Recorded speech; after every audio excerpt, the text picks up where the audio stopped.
بسم اللہ الرحمن الرحیم۔ السلام علیکم جی۔ دولت کی دوسری لکیر کے بارے بتانے سے پہلے آپ کو یہ عرض کر دوں کہ ہاتھ میں دولت کی لکیر واضح موجود ہونے کے باوجود اگر انسان کے پاس دولت کا وہ معیار نہیں ہے تو اس کی وجہ ایسے شخص کی کچھ عادات ہوتی ہیں جس کی وجہ سے وہ ان نعمتوں سے محروم رہ جاتا ہے۔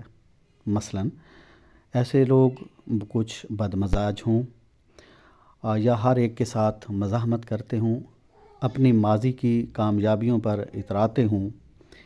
اصل میں ان کی وجہ سے دماغ پر برا اثر پڑتا ہے اور انسان کی تصوراتی طاقت وہ کمزور ہو جاتی ہے۔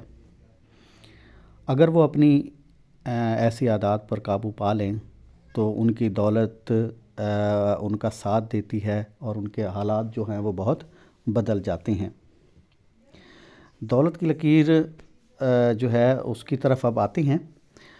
یہ دولت کی لکیر بھی انگوٹھے کی جڑ سے شروع ہوتی ہے اور تیسری انگلی تک جاتی ہے۔ پہلی دولت کی لکیر کے بارے آپ کو میں نے بتایا تھا کہ یہ انگوٹھے کی جڑ سے شروع ہوتی ہے اور یہ شہادت کی انگلی یا پہلی انگلی جو ہے اس کی جڑ تک جاتی ہے۔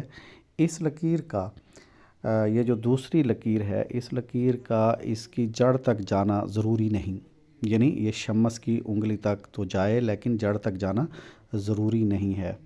یہ عمومی طور پر لکیر جو ہوتی ہے یہ ظاہر کرتی ہے کہ ایسے لوگوں کو کاروبار میں کتنی دولت ملے گی یا جاب میں کتنی ترقی ملے گی، وہ کس طرح اپنی دولت جو ہے وہ اکٹھی کر سکتے ہیں۔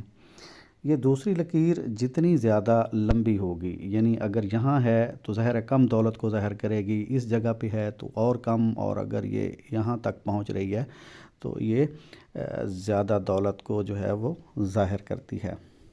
اور ایسے لوگوں کے پاس دولت کمانے کے چانسز زیادہ ہوتے ہیں، چاہے وہ کاروبار ہو یا کوئی جاب ہو۔ اگر جاب ہو تو انہیں اس طرح کی ترقیاں ملتی ہیں کہ ان کے پاس کافی دولت جو ہے وہ اکٹھی ہو جاتی ہے۔